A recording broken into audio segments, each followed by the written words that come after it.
ને આ તમે પેલું શોર્ટ મૂકેલી છે તે જોયું ને કે મેડમજી મને પ્રેશર કરી રહેલા છે. હું ઇસ્તીમામાં ગયેલો ને તો ઇસ્તીમામાંથી પાછો આવ્યો તો મેડમજી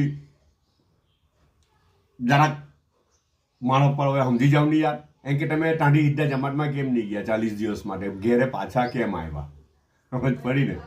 અચ્છા, ઘરવાળા બધા મને પ્રેશર કરે કે તમે કેમ ગયા નહીં. એમ કે પ્રેશર એટલે કે એની જબરજસ્તી નહીં, મારી ભલાઈ માટે કરે છે, હે ને?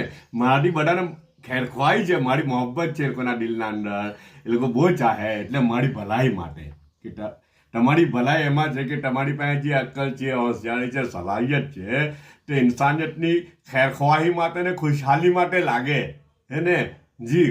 તો ઇન્સાનિયતને ફાયદો થાય એમ કે તો એના માટે તમે જમાતમાં ચાલ્યા જતે ત્યાંથી તો કેમ નહીં ગયા? ઘેરે પાછા કેમ આવ્યા? ઘેરે પાછા કેમ આવ્યા? બસ આખા ઘરનું આ વાત પર રટણ છે કે ઘેરે તમે આવ્યા જ કેમ પાછા? ત્યાંથી જમાતમાં કેમ નહીં ગયા 40 દિવસ માટે? અચ્છા, તો પછી એ લોકોની જજ્બાત જોઈને મેં બી ડિસિઝન લઈ લીધું કે ચાલો હવે હું બી ચાલો જ જામ, હે ને? હા, તો ઇન્શાલ્લાહ બીજી વાત જો આ બીજા એ છે ને તેના અંદર એક મને બધી વાત નહીં થાય, પણ બીજા પાઠમાં, ત્રીજા પાઠમાં, ચોથા પાઠમાં કરીને પૂરી વાત હું પૂરી કરું ઇન્શાલ્લાહ, હે ને?